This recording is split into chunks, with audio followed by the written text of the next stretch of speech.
barundi mwese aho muri hose zomenya iby'igihugu cacu baruka namwe ndabahimirize ukawushaka kazoza keza. Nyenicubahiro umukuru w'igihugu c'u Burundi aheje kwakira umushikiranganje ajejwe imigenderanire mu gihugu ca Republika Iharanira Demokarasi ya Kongo, aho yaraje gushikana ubutumwa rungikanwe na nyenicubahiro Felix Antoine Tshisekedi Tshilombo, umukuru w'igihugu ca Republika Iharanira Intwaro Rusangi ya Kongo.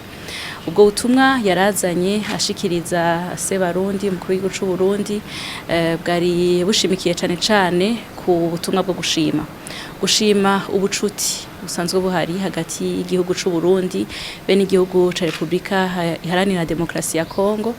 gushima ubuvukanyi, gushima umubano mwiza,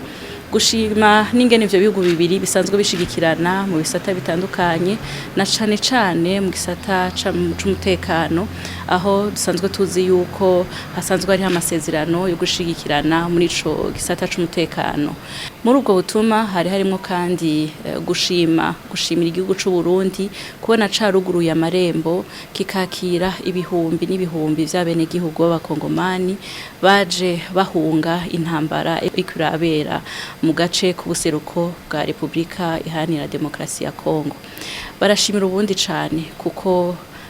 bwabakiranye urukundo, rubakira nk'abavukanyi, rurabaha aho baryama, ivyo bafungura, rurakira abavyeyi, ibibondo, eka rurakira bene igihugu bose batari bagifise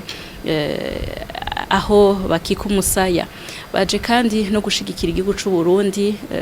bavuga bati abo bene igihugu bari hano ntitwabasize bonyene, turabashimira kubona mu bafata neza, turabashimira kandi no kukigoro nuko murakora aho kuko ari igitigiri kinini, aho Uburundi busanzwe bumaze kwakira ibihumbi birenga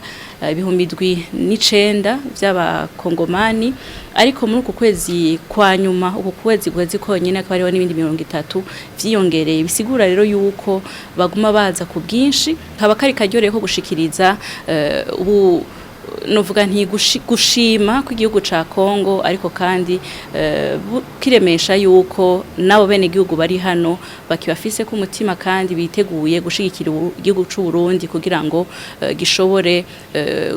kwakira bimwe bishimishije izo mpunzi zose ziko ziraza. Nyenicubahiro umukuru w'igihugu c'u Burundi yaboneyeho n'akaryo kandi ko kubashimira nawe nyene ubwiwe ku migenderanire myiza isanzwe ihari, no kubatera intege yuko n'icizero yuko amahoro azoboneka, na cane yuko n'amakungu amaze guhagurukira rimwe kugira ngo yiyamirize iyo ntambara ikwirahabera. Kari n'akaryo ko kuganira no ku bindi bisata yuko ivyo bihugu bibiri vyo bandanye bitsimbataza imigenderanire no mu bindi bisata bishobora kuzanira ko inyungu abene igihugu b'u Burundi bene abene igihugu ba Republika Iharanira Intwaro Rusangi ya Kongo.